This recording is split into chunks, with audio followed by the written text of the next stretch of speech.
UPPSC एई 2024 बहुत सारे students का ये सवाल है कि सर हमने आयोग के थ्रू अन्य फॉर्म भी भर रखे हैं अलग अलग एग्जामिनेशंस के लिए, लाइक पीसीएस का किसी ने भर रखा है, किसी ने आरओ का भर रखा है। तो उनका सवाल है कि क्या सर हमें दोबारा जो है ओटीआर करना पड़ेगा, वन टाइम रजिस्ट्रेशन। तो इस सवाल का जवाब है कि नहीं, आपको दोबारा ओटीआर करने की जरूरत नहीं। अगर आपने पहले ओटीआर कर रखा है, वन टाइम रजिस्ट्रेशन कर रखा है आयोग की वेबसाइट पर, तो आप उस रजिस्ट्रेशन नंबर का इस्तेमाल कर सकते हैं।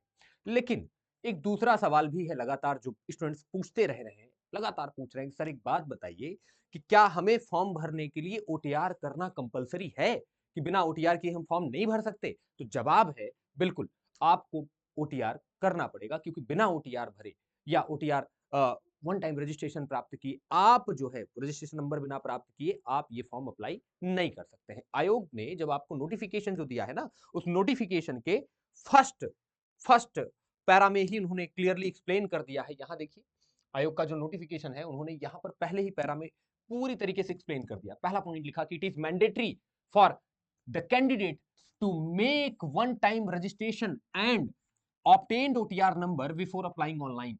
हाँ, कह रहे हैं कि ऑनलाइन फॉर्म भरने के पहले ओटीआर करना अति अनिवार्य है। बिना आप ओटीआर किए, वन टाइम रजिस्ट्रेशन नंबर प्राप्त किए आप फॉर्म अप्लाई न करें। ये पहला इनका इंस्ट्रक्शन है।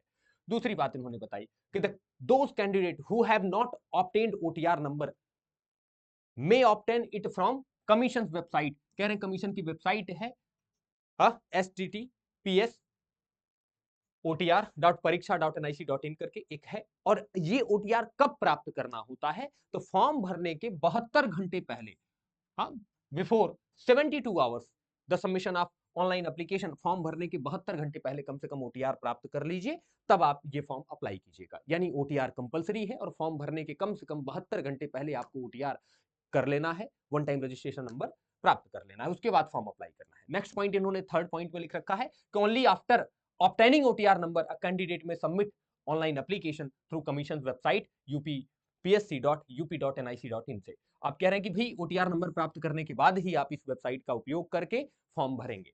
ठीक है, तो यानी आपके जो सवाल का जवाब है, इस सवाल का जो जवाब है वो बड़ा सीधा है कि भाई ओटीआर कंपलसरी है, तो जवाब हम लिखेंगे यस। बिना इसको किए नहीं कर सकते आप। और कितनी देर पहले करना है, तो आपको याद रखना है कि फॉर्म भरने के 72 आवर्स बिफोर, 72 आवर्स पहले आपको क्या कर लेना है, वन टाइम रजिस्ट्रेशन करके ओटीआर नंबर प्राप्त कर लेना, इसके बाद फॉर्म अप्लाई करना है। ठीक, तो दैट्स ऑल फॉर डे। मिलते हैं अगली वीडियो में। Thank you so much.